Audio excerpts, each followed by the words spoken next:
Well, I think it's fair to say that that escalated awfully damn quickly tonight. Here we are at the second to last episode for The Walking Dead, Season 11, Episode 23, called Family. And guys, okay, so, spoilers, here we go, because we're getting straight into it. Judith has been shot. What the hell? Clearly I was watching tonight as they were kind of framing up some of the different conversations and so forth, and you were trying to pick out, okay, who are they setting up to die off, right? Because they always do it, usually in a certain format. But, and no doubt, with Judith narrating a lot of the frontal scenes before we get into the episode, I just didn't expect that they would ever try to kill off Judith. Now, she did kind of come to, and she said in Daryl's arms, which was so sweet and sad, is like, she says, Daddy, because she's in shock. She's hurting. They didn't show where she got shot, but shot nonetheless. And by Pamela Milton. Oh, Pam, boy, if you didn't F up before, you sure did now, girl. Oh, man, they're going to lay you out. It's going to be good. But hopefully we'll get to that next week. But yeah, do you think they'll really kill off Judith? I don't know, guys. It seems like a bold move to really piss off the audience. I mean, there's a lot of characters I feel that they could kill off, but to kill off one of the Grimes legacy children, I don't know. It just doesn't seem right. But not only did Judith get harmed tonight, we also got to see Lydia. So Lydia and Aaron, Jerry, Luke, and the other chick that I don't even know her name, whatever. But they're in the middle of the horde that's being brought towards the gates of the Commonwealth. B-17, I guess, is that code word that Pamela uses when they want to clear the streets. And, it finally came back to bite Pamela in the ass, right? So now, by just some random chance, and this idiot up there in the tower, as he's getting gnawed on by the freaking zombie, he hits the open gate, lever. And the gates open, and there's just a big old horde coming in. I wouldn't say the biggest we've ever seen, but big enough to do some crazy, terrible damage to the city and its people. And, it's just a miracle, and I will repeat it once again. That's the only thing has really peeved me about the show as we've headed into the final episodes of season 11 and so forth, is the Commonwealth soldiers are such idiots. It really makes you wonder, how did they ever survive up until this point? Really. Maybe by the guidance of Mercer, because he is a badass and seems like a really good leader. But that alone can't make it happen, right? Then these guys and gals go through training. They just seem like they're just so scattered, like always asking questions and this and that, and I just don't feel like they're.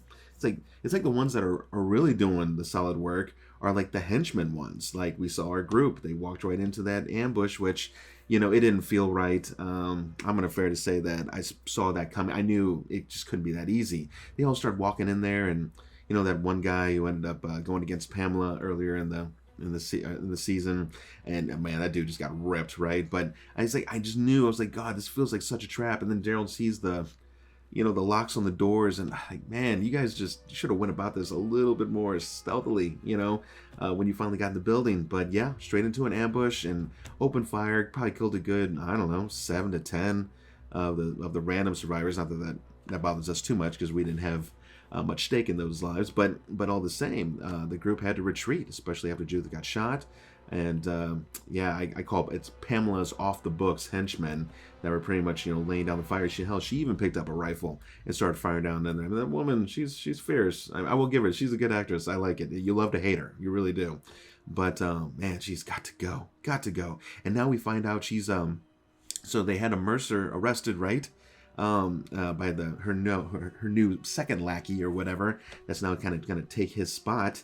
And she even sees Pamela's treachery. She said, Pamela's like, send him down to the lower quadrants or whatever like that, and they'll give you time as we protect the estates and the richer upper class. And she's just like, well, wait a minute, what?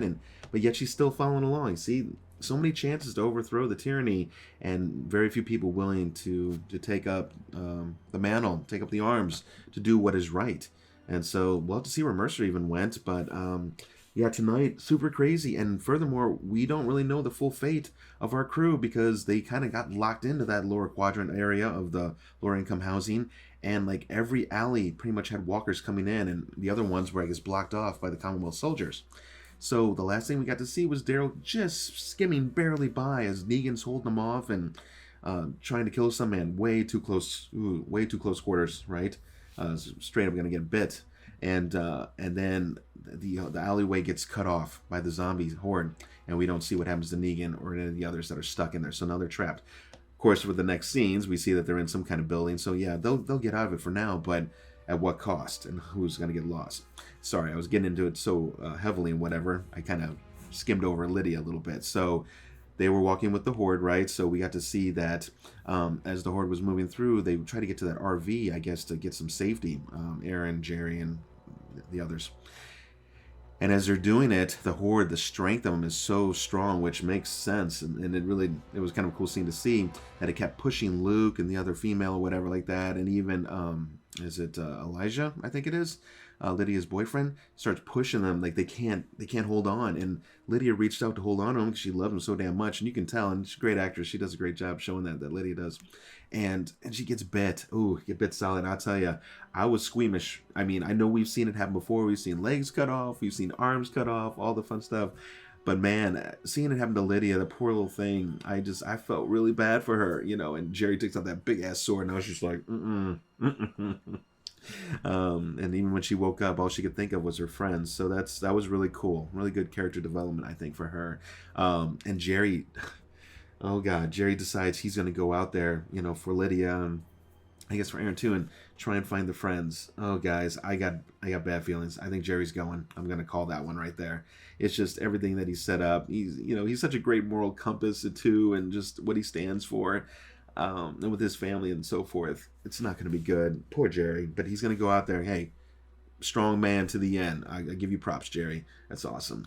But yeah, seeing the others get down and crazy. We even see Eugene has to defend himself, and he may have killed, or who knows what, that one soldier who was going door to door. So good for you, Eugene. And then he was able to miraculously meet back up with the team outside of the doors that were, or some of the doors that may have been locked or locked, whatever, but they all grouped back up. So yeah, I guess I was waiting for that stuff moment, and it finally hit. Yeah. I still feel that they're rushing it for sure, but this is one decent way to really cause some mayhem. And you got to think too, so we have this huge walker horde now inside the Commonwealth. They're saying that they could lose a good portion, maybe let's say even a third of the city they could lose right from this. And that's even if things work out and they're able to stop it, which I don't see how they're going to stop them. We even saw in the scenes from the next episode, they're at, it looks like Pamela's gates to her house and so forth. So especially since they climb now and this and that, which by the way was introduced, I feel in a way too late. I guess the way they did it's supposed to be like, surprising to us, even though Morgan's wife, I know some of you guys reminded me about how she remembered to go back to the same spot every time. She had memories in a way.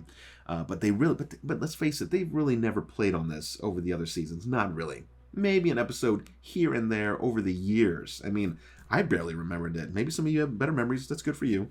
But yeah, I love Negan's line. I mean, he sees that zombie climb up over that, I don't know, little kiosk, whatever it is. But and he goes, what the f-? He just drops it. I love it. The few F-bombs in the last few episodes were pretty awesome and felt very warranted and needed. So I hope most of our characters make it out of this, and I hope they get Pamela. Man, she is just awful, right?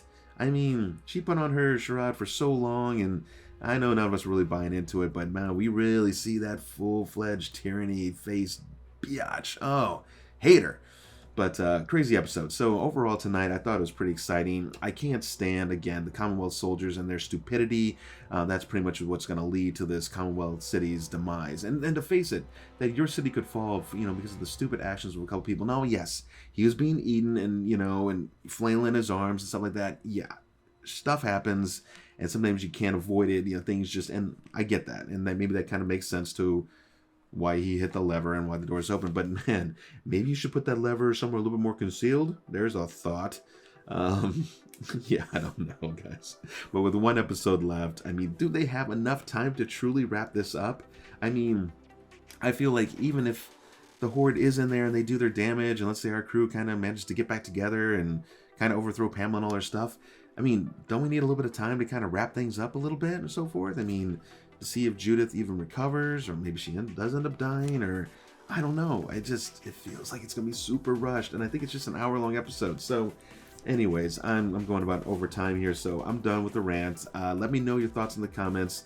Do you think they have enough time to wrap this up and wrap it up properly? That's my question to you all, and I'll put a little comment down there below with you as well. I hope you all have a great week starting here as we head towards Thanksgiving, and I will catch you all at the next review, probably the Walking Dead finale next week. See you guys.